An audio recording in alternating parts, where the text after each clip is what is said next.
Hello, everyone. My name's Christian. I'm going to be waiting on here for a little bit. We're going to be doing a live today with EOP, or Educational Opportunity Program, here at Chico State. So if you're interested in that, definitely wait. We're going to be meeting with Teresa from EOP. Again, my name's Christian. I'll just be waiting a few more minutes. Hope everyone's doing good. For all of our current students here who just started spring semester, I hope everyone's enjoying that. And if you're in high school graduating this semester, good luck. We're really excited and really happy for you all. Let's see. So I'm going to add the EOP right now. But again, so my name is Christian. I am a junior here at Chico State. I'm a communication sciences and disorders major. I have a minor in special education and a minor in multicultural and gender studies. I'm also looking to add psychology as a second major. So if you're interested in any of those, I'm always really open to answering questions about that. So you can follow my ambassador account as well. About this, about what EOP is, how they help our students here on campus, and things like that. Hi, Teresa. Hello, Christian. How are you? I'm doing great. How are you? I'm doing good. Thank you for having me. Excited to be here today. Yeah, I'm excited to be chatting with you and seeing what EOP or Chico State students are really helped throughout their time here. So I just introduced myself, so you can go ahead and introduce yourself, Teresa, to our listeners. Awesome. Yeah, of course. So, hi, everyone. Again, my name is Teresa Hernandez. I work with Education Opportunity Program, or EOP for short, at Chico State. What I do there is I'm one of the advisors, and I'm also an admission specialist. So I do a lot of the backside work when it comes to students who are applying to our program in the whole admissions process, which we'll touch a little bit about on today. Oh, perfect. So I know students typically apply for EOP while they're applying to Chico State themselves. And I know the application is coming up for most of those students who are looking to apply to EOP. Is that correct? Yeah, that's correct. So our EOP application itself, it's embedded in Cal State Apply. So when you are a transfer student or an incoming transfer student or a first-time freshman and you're applying to a CSU, our EOP application is embedded in that same undergraduate application. Therefore, that was due on December 15th. So we do have another deadline, which is actually coming up in a couple of days here. So when you apply to EOP, there are certain documents that we do request for you to send into us as well. The deadline for that one is January 31st of this year, 2021. So it's just in a couple of days coming up. And what those documents are, they are two letters of recommendation. Two recommendation forms actually, which if you students who are listening today, if you guys filled out an EOP application, you were asked to put in an email address for two recommenders. That's what we're referring to, and those recommendations are due by the 31st. And for those recommendation letter, do you have like forms or prompts like on the website if they can't find them at first? Right, so you should still have access to be able to go in and put in a recommender's email on your EOP application, but apart from accessing it on the actual Cal State Applied form, there's nowhere else where you'll be able to find it. So what happens is when you put in a recommender's email, they are sent the form via email, so it's electronic.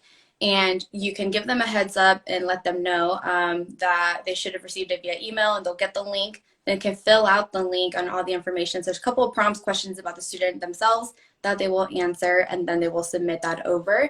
And then we will download that as a program, so we'll have access to all of them eventually. So definitely, if that's something that you did, I would check in with your recommenders, especially because you do have a few days before the 31st.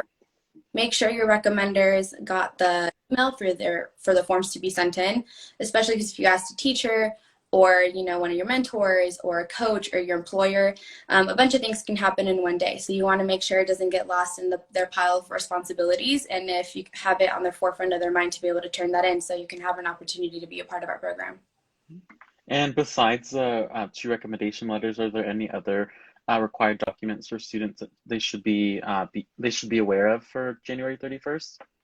So not for fall 2021 admissions. If we do require anything else additional from the recommendation forms on behalf of the students who applied, we're pretty good about reaching out to you. So we will email the student individually, let them know what it is that we need from them and why we would need it, and then we can handle that with the individual student itself. But overall, in general, it's just the recommendation forms for by the 31st.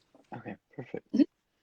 And how does the whole like EOP admissions process kind of look for students, and like what you maybe are looking for? Yeah, so definitely one thing our team likes to emphasize is we do read the applications. It's part of, the admissions process that me and the whole program enjoys is well, me and my coworker Alvina, we're the two admission specialists with Education Opportunity Program. So we do love to read the essays, and we like to know a little bit more about our potential students to be a part of the program. So I definitely would say can't wait to read that, and you hope you shared a little bit more about yourselves. And then for the additional documents besides that, we also just look for, students who just meet our baseline requirements, because as EOP, we do have requirements for our students. Essentially, they have to be first generation. And the way EOP just defines that, because sometimes there's programs who use different definitions, is you are a first generation student to us if your parent or guardian did not graduate from a 4-year college or university within the United States. So that's an important distinction that we like to make. So therefore students know kind of what we're looking for our first gen students. Okay, perfect. And what are ways that students can communicate with EOP if they have questions, or maybe they're like, hey, the 31st is coming and my advisor won't send in the letter of rec, like what can I do? What are ways that are best for them to communicate with EOP? Yeah, so I actually love that example, Christian. Thank you. Definitely, if you have students out there who noticed, or you can see that your advisor, your mentor, whoever you asked as a recommender didn't send anything in, reach out to us. So I know you're probably freaking out because the 31st is coming up in a couple of days, but definitely reach out to us in ways that you can do that. So we are working from 8 to 5, Monday through Friday, although we're doing it virtually. We also have access to our emails. So on the Chico State homepage, there's a search bar. You can just type in EOP and you'll see our webpage come up. Or you can just type in csuchico.edu/EOP, and that's our program specific homepage. And our phone number and our email is listed there. So you can call. If you do call, please leave a message, because that's how we know where your call should be best directed and who to call back. So leave a phone number, your student ID, and tell us a little bit more about your situation, but we'll give you a call. If not, and you don't really have that time, just shoot us an email. You can reach us at eop@csuchico.edu, and then your email will then be appropriately forwarded to the advisor or admission specialist that you need to speak to. But don't hesitate in doing that, because we are here, we are available to help you out. And so if you have any questions, even if you're not sure, who to direct it to, just send it over and we'll help you out. And you said the email was eop@csuchico.edu? Yes. Mm-hmm. Okay, I'm gonna post that in the chat for anyone who needs that. Or I could also give it to you or type it in. Not sure what would be easiest. And then, so you said that EOP is looking for first generation students whose parents did not graduate from college. So are those the only students who can apply to EOP? So yeah, you definitely do have to be a first generation student. So our EOP is a federal program. That's one of the requirements of our program, is we are aimed to help and support the community of students who are first generation. We also look for students who fall in between a certain economic status.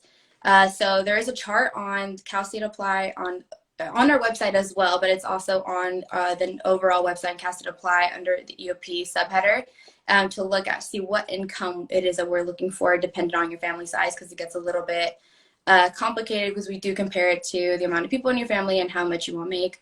But we do cater to a specific targeted audience for both upper division transfers as well as first-time freshmen. What are some reasons to apply to EOP? Yeah, great question. So EOP historically has been proven to have a structure and implement structure and resources for the students to best support them in their trajectory for higher education. So a little bit of how we're able to do that as a program and what we do is you have what we call, so we have an advising team. So my coworkers and I, we take on students, and the way we sort it is through what major and what college they belong to. So that way the student themselves knows, if I'm this major, and I belong to this college, I know I can reach out to, our numerous advisors, whether it's me, Billy, Vicky, Alvina, or Josh. And so they kind of have a pretty clear line of reference and resources. We also have an amazing team of peer paraprofessionals, peer mentors in a sense. Other programs I know them as peer mentors, but they're a group of students who also cater to a specific cohort of about 20 or so students themselves. And so you're able to ask your own peers questions. And so that way, if you don't feel right off the bat super comfortable to reach out to an advisor, you can reach out to, someone who you might see around campus, or maybe one of your friends, and someone in your course, which you will become familiar with your paraprofessional, because for our first time freshman cohort, you do take course link courses together. So you're taking those classes with other EOP students. So you have a paraprofessional in that course with you as well. So you're gaining that similar experience. And then we also have a summer bridge program. So this past year for 2020, it did happen virtually, but it's been in person in the history in the past. So we'll see what happens this upcoming year for our first-time freshmen. But Summer Bridge, regardless whether it's virtual or in person, it's an amazing program because you are able to meet other EOP students that are in the same cohort as you. We have workshops for you where you're familiarizing yourself with financial aid, with the financial aid advisor. So you also get, you're familiarizing yourself with tutoring services that we work really close with the Student Learning Center. So we kind of give you these gateway openings to a bunch of super important people and super important programs on campus that we know you're going to need to be connected to for your first semester, to be successful for your first year period. Yeah, and I like for myself, I had a mentor my first semester at Chico, and it definitely made a difference. I loved getting the kind of that contact with them. They check in every like 3 weeks and stuff, see how our finals were doing and stuff. So I'm assuming that's similar with the para students there who work with the freshman EOP. So it's really helpful, which I really liked. Yeah. Um, and so the student, you said they apply with their Cal State application, it goes in automatically to you all, and Right. that's the same every year. Right, yeah. So it's the same every year. Our EOP application is always embedded in the Cal State Apply application. In, I believe it's the third quadrant, that's called supporting documents. There'll be a question that says, would you like to apply to EOP? If you click yes, then that's when our whole application auto-populates on the form. If you say no, then you will not see the EOP application. And So, if, oh, sorry. no, so I'm saying hopefully you guys apply. Yeah, and if a student can they contact you while they're applying for help, or do they have to do it themselves? No, yeah, most definitely. So students can contact us while they're filling out the application for EOP. They can even contact us if, let's say, Chico State, is a potential option, but they're also looking at other CSUs, but they won't have questions about the EOP program at Chico State specifically. Even if they're not yet admitted, they can always contact us at any time. We'll be more than happy to help them, even if it's just the EOP application overall. And know that there is an educational opportunity program at all of the 23 CSUs, California State Universities, and there's community colleges and UCs who have similar programs to EOP, although we're not exactly the same, but there's programs on the 3 different tiers of the higher ed institutions that do offer similar resources. And then, did you have maybe anything else that you wanted to add? I know, or does EOP, have they done anything different for their students? Because we are doing this virtual year Right. again. Have there been any new resources added for students, or any new tools at all? Yeah, so we have done as much as possible to become more accessible, because in the EOP office, I'm not sure if anyone's familiar with it, but we're pretty open door policies, so if students always come in, they say hey to us, they always know where we are, how to reach us. Students even come in and just say hey, what's up, and just kind of hang out for a while in our computer lab. So We know that that's something a lot of our students miss, but we tried as much as possible to still be accessible for any questions, or even if they just want to drop in our drop-in Zooms and just say, hey, what's going on, checking in. So we on our homepage on our website for Chico State on the EOP page, we definitely put in. So we opened up our availability in terms of drop-ins, and as well as being able to kind of the efficiency of making an appointment, whether that's with a paraprofessional or an advisor. So on our website, you can just click a link. You'll have access to our availability online. So you can see when we're available, what times, what days of the week, and you can book an appointment with us or a paraprofessional right off the bat. You're able to book, if you do it in the morning, you can book for the same day in the afternoon. If you're if you're looking at it in the afternoon, you can book for the next day in the morning. So we have a pretty quick turnaround time for students, especially if you have really urgent questions. You always know students can email us if there's like a burning question, they can't wait till tomorrow, and then we can set up a Zoom appointment based off availability right then and there. And we also have drop-in hours, which we're consistent with throughout the semester. So maybe something came up last minute, an advisor is most likely on drop-ins at that hour, or if not, in the next hour. But our schedule is also on our website. So trying to make it as easy as possible for students to kind of just like with the click of a button, ask us a question, just as they would easily be able to walk into our office and ask us a question. Yeah. And we did get one question. Mm-hmm. It says, how does Chico EOP contact their students for their acceptance? Is it email or through physical mail? Oh, that's a great question. Yeah, so right now what we're doing is we contact our students via email. So we will be contacting their students too, and this is an important part, to their Chico State email address. So make sure if you've gotten that email from Chico State as a university overall, to set up your email that you do that, because that's where we are going to contact you. Maybe the first initial time we will CC your personal email, but the safest bet is your Chico State email. So make sure you create that account, you have access to that account, whether it's through your laptop or you add it to your on your phone, because that's basically the main way that we're going to be contacting our students. And if you apply for fall 2021 and you're wondering about your EOP admission status, know that you will be let know via email in around the month of March about whether or not you're accepted to the EOP program. So we're currently going to start that admissions process. Yeah, right. And that's the same thing for our students who are being admitted. We're doing communications through the portal and through the email. So yeah, definitely get that portal set up, because it's utilized for almost every single department on campus, especially right now. For like the rest of your life at Chico State. Yeah. Yeah. It looks like we got one in the chat. It said, I applied to EOP and I'm accepted into the fall 21 semester. Does that mean that I'm also in EOP? So there's two different things that I feel my understanding might be coming from this question. So if you apply for fall 2021 to Chico State, the university, then Chico State has their own as a university admissions office that will notify you if you have been accepted or not to the school itself.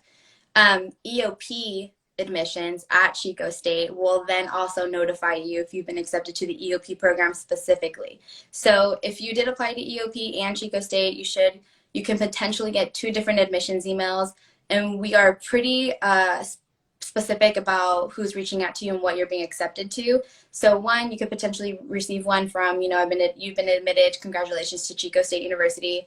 And then if you did apply to EOP, you may get one that says you've been accepted to the EOP program at Chico State. So you should be receiving two notifications, and then but they're separate admissions processes. So yeah, sometimes you can get a little bit confused because we use the same name and we're both at Chico, but it's two different admissions processes. So there's no guarantee if you get into Chico State that you will get into the EOP program. Perfect. Mm-hmm. Well, it looks like we answered all of our questions. Awesome. I want to thank you, Teresa, for logging on today and giving us some information about EOP, helping out our potential future students here at Chico State. And if you have any last minute words, you can definitely feel free to share them. Yes, thank you, Christian, for this opportunity. I mean, all I would really say is if you have questions, please do reach out to us. We'll be more than happy to help you. You can always wait. So please wait for around the month of March if you did apply to us, whether or not you got in. But you're always more than welcome to ask questions. And for future students, if you're a high school senior potentially watching this, would definitely encourage you, or you're going to be a senior applying for college the next year, we definitely encourage you to apply to the EOP program anywhere where any CSU that you're applying to. It's a great resource to have, especially as a first generation student. So definitely can help you out throughout your entire educational journey. And we will always be here to help support our students. So thank you for the opportunity to get the EOP's word out there. Appreciate it. Yeah, of course. Well, thank you so much, Teresa. It was nice speaking with you, and I hope you have a great rest of your day. Thank you. It was nice speaking with All you right. too, everybody. Bye.